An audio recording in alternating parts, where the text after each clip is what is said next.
ఆతట సేవ చేసిన సమస్త చరాచర భూత సృష్టి విజ్ఞాతకు చతుర్ముఖ బ్రహ్మదేవ విరాట విరించి నీకు నమస్కారం చేస్తున్నాను, ప్రణామాలు ఆచరిస్తున్నాను. ఆతట సేవ చేసిన సమస్త చరాచర భూత సృష్టి విజ్ఞాతకు భారతీ హృదయ సత్య విధాతకు వేదరాశి నిర్ణేతకు దేవతానికరనేతకు కల్మషచేతకు దేవతానికరనేతకు కల్మషచేతకు నతత్రాతకు ధాతకు నతత్రాతకు ధాతకు నిఖిల తాపసలోక శుభప్రదాతకు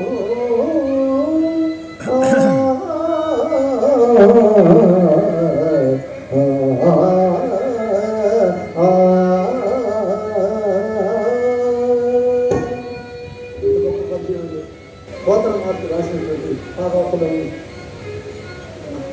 సహజ పాండిత్యుడండి.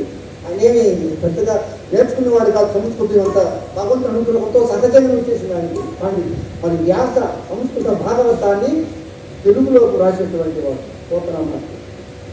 అందులో కలిసింది బ్రహ్మదేవుని ప్రార్థన పాడుకున్నాం. ఆ విధంగా వీళ్ళు ప్రార్థన చేశారండి.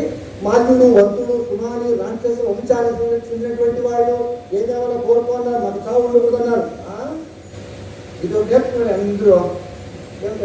మరణం ఉండకూడదు, ఎప్పుడు చిరంజీవిగా ఉండిపోవాలా, ఎలకాలం బతకాలా, మరి 100,000 లక్షలు కోట్ల సంవత్సరాలు అని ముందడే అదే తపస్సు చేసిన వాళ్ళు. అందరికి చేస్తారు దేవుడా, అందరూ పుట్టిన వాళ్ళు అట్లాగే ఉండిపోతే వాళ్ళు ఇల్లు కట్టుకోవడానికి ఎక్కడ ఉంటుంది భూమి? ఏమంటే అందరూ అట్లా ఉండిపోతట్టండి. అందుకని భగవంతుడు ఏం చేస్తానంటే, నైనా పుట్టిన వారికి మరణము తప్పదు, మరణించిన వారికి జన్మము తప్పదు. ఇది సృష్టి విధానము, కాలధర్మము. దీన్ని ఎవరు తప్పించుకోలేరు. కూలివాడైనా, కోటీశ్వరుడైనా, రాజైనా, రారాజైనా, మరి పండితుడైనా, పామరుడైనా, ముఖ్యమంత్రి అయినా, ప్రధానమంత్రి అయినా, ఎవరైనా కావచ్చు. పుట్టిన తర్వాత మరణం ఉంటుంది. జనన మరణాలు ఉంటాయి జీవితైనా.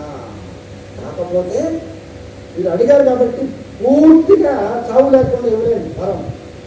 కొంచెం ఒక విధానంలో ఇస్తున్నాం మీకు. మంచి పనులు చేస్తే మీరు రాక్షసులు కదా, దానవులు కదా, తమోగుణ ప్రధానులు మీరు. తమోగుణ లక్షలు ఎక్కువగా ఉంటాయి. ఏం పేరు? ఎక్కువగా తినడం, ఎక్కువగా తాగడం, మద్యపానీయాలు, మద్య మాంసాలు సేవించడం, తర్వాత చూడత్వము, జారత్వము అంటే వ్యభిచారాలు, దొంగతనాలు ఇవన్నీ చేస్తూ ఉంటారు మీరు రాక్షసులు కాబట్టి. గతం కష్టపెట్టి మీరు ఆనందిస్తూ ఉంటారు. ఏమంటే తెలుగు ప్రాణంతో పాటు తిరిగి చెలగాటం ఉంటారు. అట్లా ఉంటుంది మీ పరిస్థితి. మీరు దానవులు, రాక్షసులు, మీ గుణాలు అటువంటివి. కాబట్టి మీరు మంచితనంగా మంచి పనులు చేస్తూ లోక కళ్యాణార్థమై విశ్వశాంతి కోసం మీరు జీవనం చేస్తే, సత్య ధర్మాలు పాటించాలా, ధార్మిక జీవనం గడపాలా. అట్లా కనుక మీరు నడుచుకుంటే ఎక్కువ కాలం బతుకుతారు. ఇన్ని సంవత్సరాలు చెప్పాను, నమ్మట్లేదు. ఎక్కువ కాలం బతుకుతారు.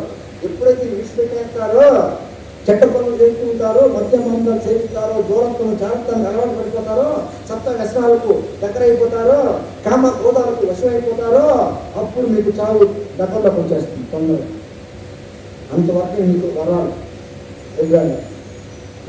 వికెట్ పెట్టేసారు. ఆ విధంగా వరాలు సరే. చెడ్డ పనులు చేస్తే కదా తొందరగా పోతాము, మంచి పనులు చేస్తే ఎక్కువ కాలం బతుకుతాం కదా. అమ్మాయ్య సరే అక్కడ ప్రయత్నం చేద్దాం అనుకున్నారు. అనుకొని కొంతకాలం ఉన్నారు. కానీ మన రాక్షసులు గుణాలు ఎక్కడ పోతాయండి? అలవాటు. అందువల్ల అప్పుడు వరాలు తీసుకోవడం వెంటనే ఏం చేశారంటే, వీళ్ళు ముగ్గురు అన్నదమ్ములు విశ్వకర్మ దగ్గర పోయినారు. దేవశిల్పి, దేవతలకు విద్యలు, మేడలు, భవనాలు నిర్మాణం చేస్తుంటాడు ఆయన. రకరకాలు ఏర్పాటు చేస్తాడు. ఇప్పుడు నేషనల్ హైవే రోడ్డు ఎట్లా వేస్తున్నారో అట్లా వేస్తాడంటే ఆయన.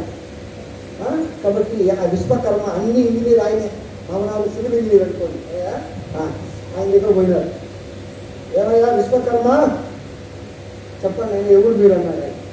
మాల్యుడు, వంతుడు, సుమారి, నేను ముగ్గురు అన్నదమ్ములు ముచ్చటగా త్రిమూర్తులాగా బ్రహ్మదేవుడు దగ్గర వరాలు తీసుకున్న మంచి పని చేసేంత వరకు నాకు చావులే.